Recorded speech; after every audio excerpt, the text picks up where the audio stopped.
Students, बच्चों start करते हैं नेक्स्ट चैप्टर नंबर 8 जो कि है वेस्ट एंड इट्स मैनेजमेंट। आज हम बात करेंगे वेस्ट प्रोडक्ट होता है उसके बारे में और कैसे मैनेज किया जाता है।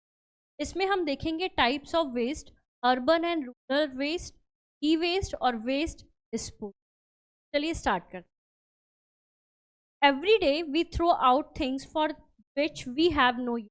This include and vegetables, peels, paper, plastic bags, metal or old toys, old clothes, etc. All such items that we throw away as they are no longer of use to us are called waste or garbage. Waste is also generated from office, hospital, factories, etc. तो everyday life में हम देखते हैं कि काफ़ी ज़्यादा waste इकट्ठा होता है। वेस्ट बोले तो वेजिटेबल्स हैं, फ्रूट्स हैं जो हमारे यूज खाली आधी खाई आधी फेंक, या पील छिलके होते हैं जो वेजिटेबल्स के, फ्रूट्स के, या घर में भी काफ़ी सॉलिड वेस्ट निकलता है। पॉलीथिन्स होती हैं, पेपर्स होते हैं, कभी पेंसिल शार्प करनी है तो बहुत सारा वेस्ट निकलता है। घर से के अलावा हॉस्पिटल या ऑफिस या फिर कहीं भी आप देखो काफ़ी ज़्यादा वेस्ट हो जाता है। तो उसी को जो हमारे यूज़ का नहीं होता है उसी को वेस्ट का गार्बेज बोला जाता है। टाइप्स ऑफ वेस्ट, तो वेस्ट जो है वो दो तरीके के होते हैं, टू टाइप के होते हैं, biodegradable and non biodegradable.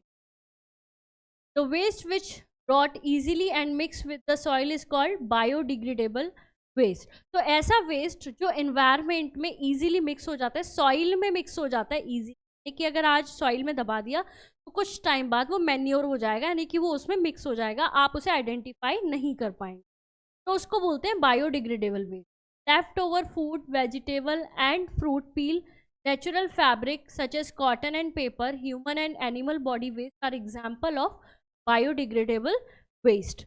Non biodegradable waste, the waste that do not rot and mix with soil easily is called non biodegradable waste. Plastic, glass, metal, etc. are the example of non biodegradable waste. This waste remain in environment and cause harm. Both type of waste should be handled differently to reduce their harmful effect on the environment. Different type of waste stored in waste bin of different color help in this. The green dustbin is used for wet waste while the blue dustbin is used for dry waste. Most countries follow this color code for garbage segregation. तो बच्चों non biodegradable waste क्या होता है? जो environment eco friendly नहीं होता, जो soil में मिक्स नहीं होता, जो एनवायरनमेंट में हार्मफुल हो जाता है, उसको बोलते हैं नॉन बायोडिग्रेडेबल वेस्ट। जैसे कि केन्स हैं, प्लास्टिक पॉलीथिन्स हैं, तो ये जो है एनवायरनमेंट या इको फ्रेंडली नहीं होती हैं। दोनों ही तरीके के जो वेस्ट है इन्हें ट्रीट करने का तरीका अलग होता है, इन्हें अलग अलग जो है मैनेज किया जाता है और अलग अलग इकट्ठा किया जाता है। दो तरीके के वेस्ट है, एक तो दो तरीके की डस्टबिन है, एक ग्रीन कलर का होता है, एक होता है ब्लू कलर का। तो ग्रीन कलर का इज फॉर वेट, यानी कि जो भी गीला कचरा है वो जाएगा ग्रीन कलर में, और जो सूखा कचरा है वो हम रखते हैं ब्लू कलर वाले जो है डस्टबिन में। तो इसी तरीके से सेपरेट किया जाता है वेस्ट को। Urban and rural waste, people living in urban area produce more waste than those who live in rural area. Living lifestyle of both area is different. Rural people or villagers lead a simple life. They reuse a lot of things. Villagers have fewer demands as compared to those who live in urban areas. Most of the waste generated by people living in urban areas is non-biodegradable, which affect the environment, while most of the waste generated by villagers is biodegradable, which does not affect the environment. Villagers collect their waste in compost pit and use it as a manure. तो urban and rural जो waste है उसमें फ़र्क क्या होता है? जो rural waste है वो बायोडिग्रेडेबल होता है मोस्टली, और रूरल एरिया में क्या करते हैं, इतना ज़्यादा वो नहीं है, मतलब वो रीयूज़ भी कर लेते हैं चीज़ों। जबकि अर्बन एरिया में मोस्टली जो कचरा निकलता है वो नॉन बायोडिग्रेडेबल होता है। अगर आप मार्केट भी जाएंगे तो पॉलीथिन, हर बार न्यू पॉलीथिन लेकर आएंगे, कोई अपने घर से थैला लेकर नहीं जाता। जबकि रूरल एरियाज में आज भी घर से निकलते हैं सब्जी ले तो थैला अपना साथ में लेकर निकलते है ना। तो ये डिफरेंस होता है। और वो क्या करते हैं रूरल एरिया में, जो उनका वेस्ट होता है उसको पिट बना के उसमें इकट्ठा करते हैं, और जो बायोडिग्रेडेबल वेस्ट है वो क्या होता है, वो कुछ दिनों बाद मैन्योर बन जाता है, खाद, और फिर वो उन्हें खेत में डालते हैं। खेत में जो है उनका काफ़ी काम आ जाता है वो खाद प्लांट्स को। तो इस तरीके से दो तरीके के वेस्ट हो जाते हैं, अर्बन और rural.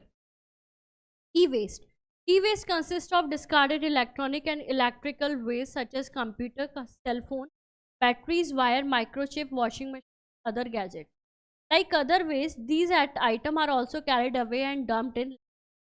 They contain harmful chemical like lead, cadmium, which can pollute the soil, and instead of throwing them, we should find ways to reuse them. तो ये जो ई वेस्ट होता है इसमें काफ़ी हार्मफुल जो है केमिकल्स होते हैं, जैसे कि लेड होता है, कैडमियम। तो बेटर है कि इन चीज़ों को रिसाइकिल कर लिया जाए फेंकने से, क्योंकि अगर एनवायरनमेंट में ये चीज़ें बढ़ जाएंगी तो एयर और सॉइल ये दोनों ही अफेक्ट होंगे इनसे। वेस्ट डिस्पोजल, द वेस्ट और garbage we throw into the dustbin is collected from our house by the door to door garbage collector every day. These collectors are appointed by the colonies or by the local bodies. It is also the duty of the municipality to look after the garbage collection and disposal. Municipal corporation worker pick up these bin by trucks or dumpster. तो waste जो है, garbage जो है वो dustbin में डाला जाता है, और डस्टबिन जो है कलेक्ट किए जाते हैं फ्रॉम डोर टू डोर। जो म्यूनिसिपैलिटी है, नगर निगम है, उनका ये अभियान है कि वो घर से जाके कचरा, या तो बड़ी गाड़ियाँ होती हैं या फिर रिक्शा होते हैं, उसमें ये लोग जो है कलेक्ट करते हैं गार्बेज को। Method of waste disposal, there are various way in which garbage is disposal after it collect from the household और कॉलोनीज। तो इसे डिस्पोजल करने के काफ़ी तरीके होते हैं। जब ये इकट्ठा कर लेते हैं नगर निगम वाले, तब ये क्या यूज़ करते हैं, like open dumping, waste is taken away and dumped in the open in the designated place located at a distance from the city और टाउन। तो या तो ये करते हैं कि सिटी या टाउन से दूर कहीं खाली जगह होती है, वहाँ पे जाके उसे फेंक देते हैं, पूरी सिटी का कचरा।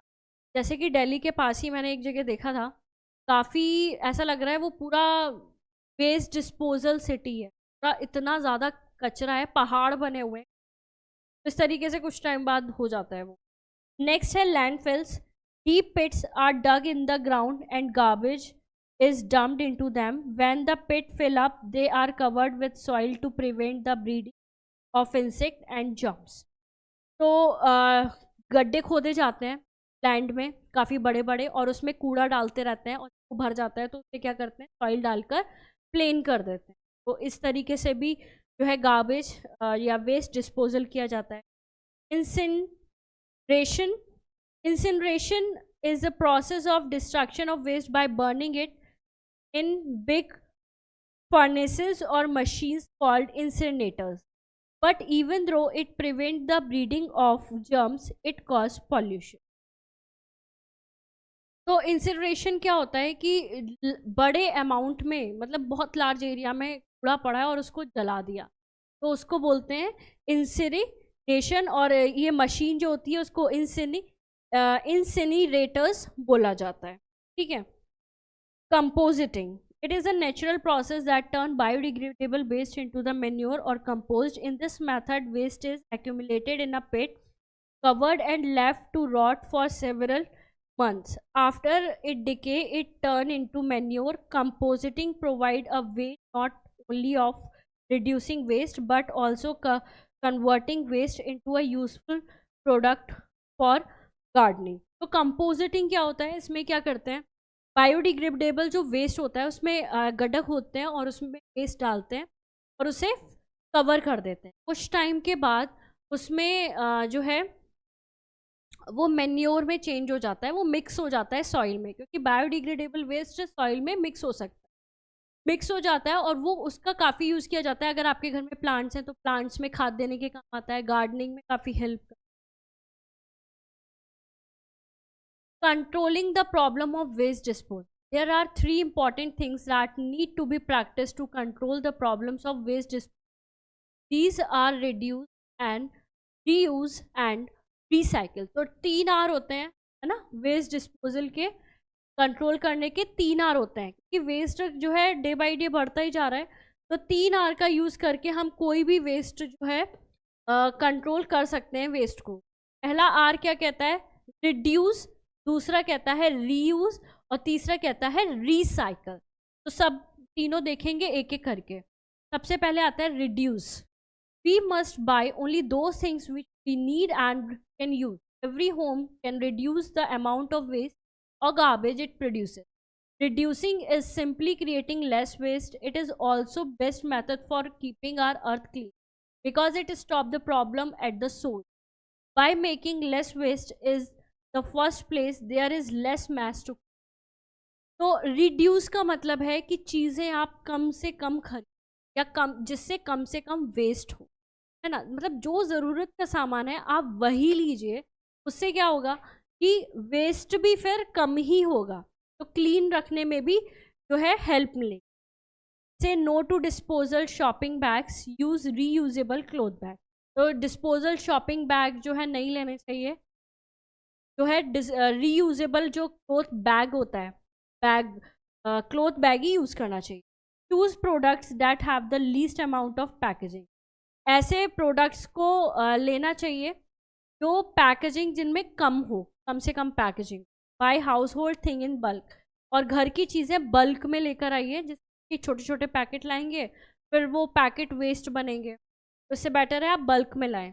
Use what you already have instead of buying something new whenever possible.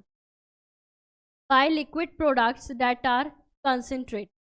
Bye only what you will use, do और not pile up useless things. तो लिक्विड जो है प्रोडक्ट्स हमेशा कंसनट्रेटेड लेने चाहिए, डाइल्यूट ज़्यादा नहीं लेने, और वो चीज़ केवल खरीदनी चाहिए जो आपको यूज़ करनी है, जो आपको यूज़ नहीं करनी है उससे फालतू में नहीं। तो ये हो गया रिड्यूस, यानी कि कम से कम चीज़ें लेनी चाहिए, और अगर ले ली हैं तो उसके बाद reuse.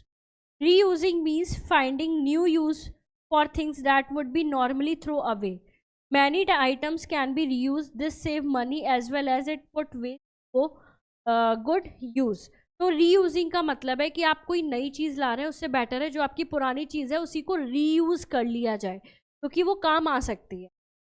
Purchase reusable disposable product such as mug, dish, cloth, napkin and metal utensil instead of paper cup, plate, napkin and plastic utensil.